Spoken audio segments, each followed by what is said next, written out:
राम मंदिर दान चोरी के मामले की जांच जारी है। पुलिस हर कड़ी को जोड़ने में जुटी हुई है। इस बीच पुलिस अब ट्रस्ट के उस दावे की सच्चाई का पता लगा रही है जिसमें उसने कहा था कि दान के रूप में मिली चांदी की चीजों की शुद्धता जांचने और इसे गलाकर ईंट के रूप में तैयार करने में लाखों रुपए खर्च हुए थे। नमस्कार, मैं हूं आपके साथ ममता तिवारी और आप देख रहे हैं न्यूज़ 18 का डिजिटल प्लेटफॉर्म। राम मंदिर चंदा चोरी केस में दान के पैसों के गलत इस्तेमाल के आरोपों के बाद अब श्री राम जन्मभूमि तीर्थ क्षेत्र ट्रस्ट के फाइनेंशियल रिकॉर्ड की जांच की जा रही है। सूत्रों के मुताबिक ट्रस्ट ने दावा किया था कि जो 900 किलो चांदी की चीजें दान के रूप में मिली थी, उनकी शुद्धता और फिर उसे चांदी की ईंट में बदलवाने के लिए हैदराबाद स्थित सरकारी company security printing and meeting corporation of India limited को भेजा गया था। एक रिपोर्ट के मुताबिक अब पुलिस ट्रस्ट के इस दावे की जांच करने में जुटी है। सूत्रों ने बताया कि कड़ी सुरक्षा के बीच चांदी को हैदराबाद भेजने में लाखों रुपए खर्च हो गए थे। 1 लाख से अधिक केवल ले जाने और ले आने में होते थे खर्च। एक अधिकारी ने कहा, सिर्फ इतनी बड़ी मात्रा में चांदी को सुरक्षित रूप से SPMCI तक ले जाने में 1 ही लाख रुपए से अधिक खर्च होते थे। इसके अलावा उनकी अशुद्धियों की जांच और फिर उन्हें चांदी की ईंट के तौर पर बदलने में करीब 20 लाख रुपए खर्च हुए थे। सूत्रों के मुताबिक साल 2024 के नवंबर और साल 2025 के मार्च महीने में जो बैठक हुई थी उसमें इस बात की जानकारी दी गई थी।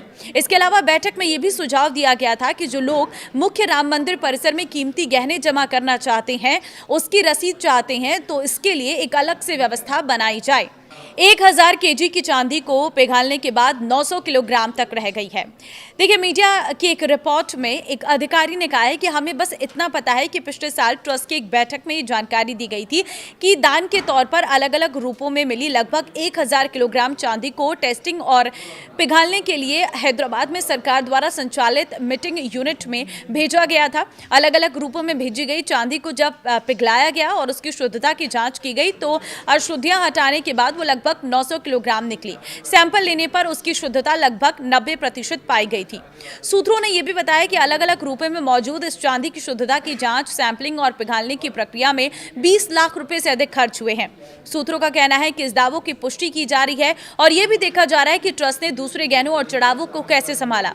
इसके अलावा यह भी पता चला है कि लगभग 1.5 महीने पहले सुरक्षा व्यवस्था को मजबूत करने के लिए कुछ स्तरीय सुरक्षा समीक्षा की गई थी। अधिकारियों ने कहा है कि लेकिन दूसरी जगहों पर सुरक्षा और तैनाती बढ़ाने के बावजूद गणना कक्ष के ठीक बाहर सुरक्षा की जिम्मेदारी एक निजी सुरक्षा कर्मी के पास ही रही, जिसके पास कोई एक्सरे मशीन नहीं थी।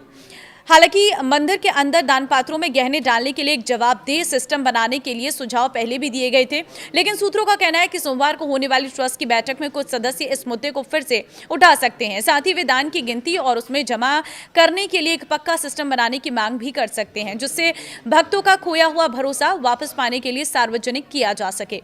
तो देखिए, ये तो है चांदी और की गणना कि किस तरह से चांदी को ले जाया जाता था, उसे पिघलाया जाता था और उसके बाद उसकी ईंट बनाई जाती थी। लेकिन इसमें भी एक बहुत बड़ा घपला बताया जा रहा है। तो आज ट्रस्ट की बैठक होने जा रही है, बहुत महत्वपूर्ण है। आज की बैठक के बाद ये सामने आ पाएगा कि क्या इस ट्रस्ट की बैठक के बाद कितने नियम बदलते हैं और किस तरह से आगे जो चढ़ावे की गिनती है वो की जाती है। आपको क्या लगता है? आप मुझे एक विकल्प जरूर बताएं कॉमेंट में और इस वीडियो को शेयर कर दीजिए। नमस्कार।